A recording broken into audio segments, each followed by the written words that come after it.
It's English tea treat week. All right, we're gonna give the essentials for high tea, and that is going to be clotted cream. Now here's the thing I love the most about clotted cream. It is so easy. It takes a long time to make, but it is incredibly easy, and when you bust it out, people think you fancy, and it's absolutely worth it. So all you're gonna need is some heavy whipping cream, some kind of dish to bake it in that isn't a non-stick pan or non-stick baking dish, some sugar, and a little bit of salt. Now just a couple of notes. First thing, make sure that your heavy whipping cream is not ultra pasteurized. Pasteurized is fine, unpasteurized is best, but if you get the ultra pasteurized cream, they heat it up to kill all the bacteria, this will not work. This is the one that we like to get from Costco. It's only $5, but it has a little bit of a higher fat content and it works every single time. So this is the one that we go with. When it comes to the baking dish, I just use this ceramic pie dish, but the most ideal dish that you can use is Pyrex or anything that's clear. For some reason, it doesn't work in a non-stick pan, so something like this works just fine. So we are going to take our heavy whipping cream, and what we're going to do is just go ahead and pour that right in. And I like to do this about halfway up the pan, so you can kind of see what this looks like right here. And all you're going to need is about 2 tablespoons of sugar. Just right in. And then you're going to need a pinch of salt. And then you're going to whisk. The cream is all ready to go. It's got the sugar, it's got the salt, it's in my pie dish. My oven is heated up to 185, which means that this thing is ready to go. There's another method you can do with this, and that is to set your oven to 350, put the pie dish with the cream inside the oven, and then turn it off. And as it lowers in temperature, it's going to clot the cream. But I personally like the 185 method best. The other thing is that my oven automatically turns off no matter what at 12 hours, which happens to be the exact number of hours that you need for this cream to get rid of all of the liquid, and it's just going to become almost like butter at the very end of it. So put this in the oven, and then at 8:47 tomorrow morning, it should be ready to go.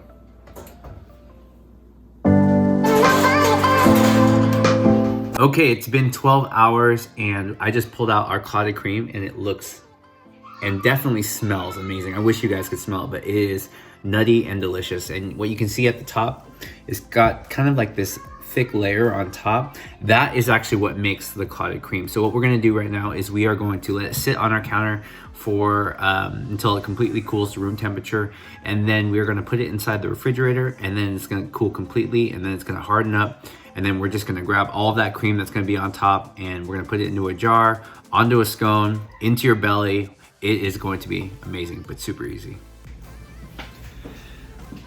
If you pull out this clotted cream out of your refrigerator and it looks just like this, then you should be stoked and probably be doing the happy dance, because you are about to eat one of the most delicious things of all time.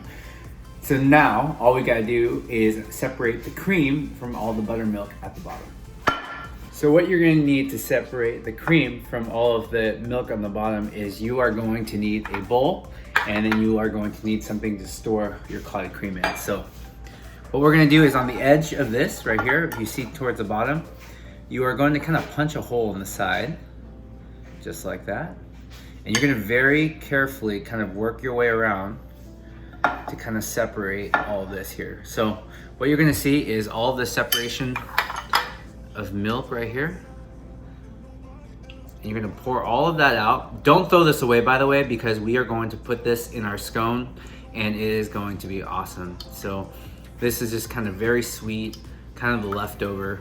I think this is buttermilk. I think that's what it's called. If you know what this actually is, let me know, because I've just been calling it buttermilk, because when I make butter, this is similar to what it looks like. So, okay, boom. So it's got a good amount there, but here we go. We're gonna move this thing. We're gonna get around the edge here.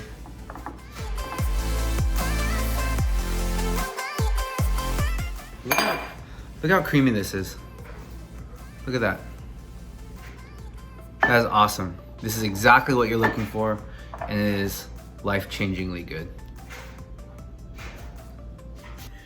So here's the finished product, Clotted Cream. If you haven't had this before, your first taste on the other side of this, you are going to be a different person. It's sweet, it's nutty, and it goes great on scones. So let's go ahead and start making those.